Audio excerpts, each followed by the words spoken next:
MR constructions వాళ్ళు గుంటూరుకు 3 వైపులా 3 మంచి అపార్ట్మెంట్స్ నిర్మిస్తున్నారు. లాంలో రాధాకృష్ణ, గుజ్జనగూడలో యువి అర్బనైట్, తెనాలి రోడ్ లో కేవీ రెసిడెన్సీ. ఎంఆర్ కన్స్ట్రక్షన్స్ మీ ఇంటిని అందంగా నిర్మిస్తాం. శ్రీకాకుళం జిల్లా అధ్యక్ష, అందులో ఉద్దానం ప్రాంతం దేశానికి ప్రపంచానికి తెలుసు అధ్యక్ష. కిడ్నీ వ్యాధులతో ఎంతమంది చనిపోతున్నారు. 2019లో చంద్రబాబు నాయుడు గారి ఆధ్వర్యంలో కిడ్నీ రీసెర్చ్ సెంటర్ పెట్టి ఫౌండేషన్ వేసాం అధ్యక్ష. దురదృష్టవశాత్తు 2019లో ఓడిపోయాం. గత ప్రభుత్వం భవనాలు అయితే కట్టింది అధ్యక్ష. కట్టి 2023లో అప్పటి ముఖ్యమంత్రి దాన్ని అట్టహాసంగా ప్రారంభించి ఎవరూ చేయని పని స్వాతంత్ర భారతదేశంలో నేనే చేశానని చెప్పి చాలా పెద్ద పెద్ద ప్రసంగాలు చేశారు అధ్యక్ష. అప్పుడు మేము అక్కడికి వెళ్ళడానికి మాకు అవకాశం లేదు. మొన్న మేము అధికారంలోకి వచ్చిన తర్వాత గౌరవ శాసనసభ్యురాలు గౌతు శిరీష, కేంద్ర మంత్రి రామ్మోహన్ నాయుడు, నేను వెళ్ళాం అధ్యక్ష. భవనం తప్ప అదే ప్రాంతంలో ఒక పిహెచ్సిలో ఉన్నటువంటి పాత డయాలసిస్ మిషన్ తెచ్చి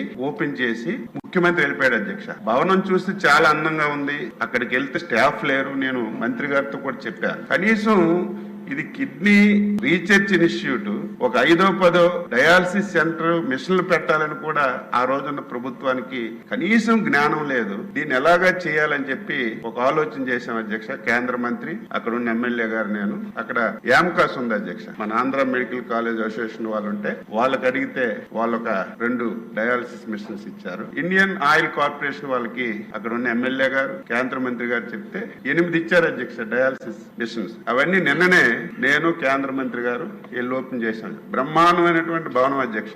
స్టాఫ్ లేరు, జీతాలు కూడా ఇవ్వకపోతే మంత్రి గారు వెనకపడి జీతాలు కూడా ఇప్పించాం. ఇక్కడే ప్రిన్సిపల్ సెక్రటరీ గారు కూడా ఉన్నారు. ఆ ప్రాంతానికి మంచి జరగాలంటే కనీసం ఈ రోజు మేము 10 మిషన్లు పెట్టాం అధ్యక్ష. మిషన్లు అయితే చాలా బాగున్నాయి. ఓపెన్ చేసి ఆపరేట్ చేయడానికి టెక్నీషియన్స్ లేరు అక్కడ. దయ ఉంచి మనం చెప్పిన వెంటనే 10 మిషన్లు పెట్టారు కాబట్టి మంత్రి గారికి, సెక్రటరీ గారికి ఇమీడియట్ గా ఆ 10 మిషన్లు ఆపరేషన్ లోకి రావడానికి అవుట్ సోర్సింగ్ పద్ధతిలోనైనా సరే మీరు ఇమీడియట్ గా టెక్నీషియన్స్ పెట్టకపోతే మళ్ళీ దాని మీద మూతేసి అవి పాడైపోయే పరిస్థితి ఉంది. గౌరవ సభ్యులకి ఇదంతా ఎందుకు చెప్తున్నానంటే మనసుంటే మార్గం ఉంటుంది. పూర్వంలాగా లేదు. చాలా మంది దాతలు ముందుకు రావడానికి చాలా మంది సిద్ధంగా ఉన్నారు అధ్యక్ష. కనీసం మన స్థాయిలో మనం ప్రారంభిస్తే తప్పనిసరిగా చాలా మంది బిల్డింగ్లు కట్టడానికి వస్తున్నారు, ఎక్విప్మెంట్ ఇవ్వడానికి వస్తున్నారు. చాలా మంది చాలా రకాలుగా మెడికల్ హాస్పిటల్ కి చాలా సహాయం చేయడానికి ఉన్నారు. కాబట్టి దయ ఉంచి అందరం ఆ ప్రయత్నం చేద్దాం. ప్రభుత్వం కూడా సహకారం అందించడానికి అవకాశం ఉంటుంది.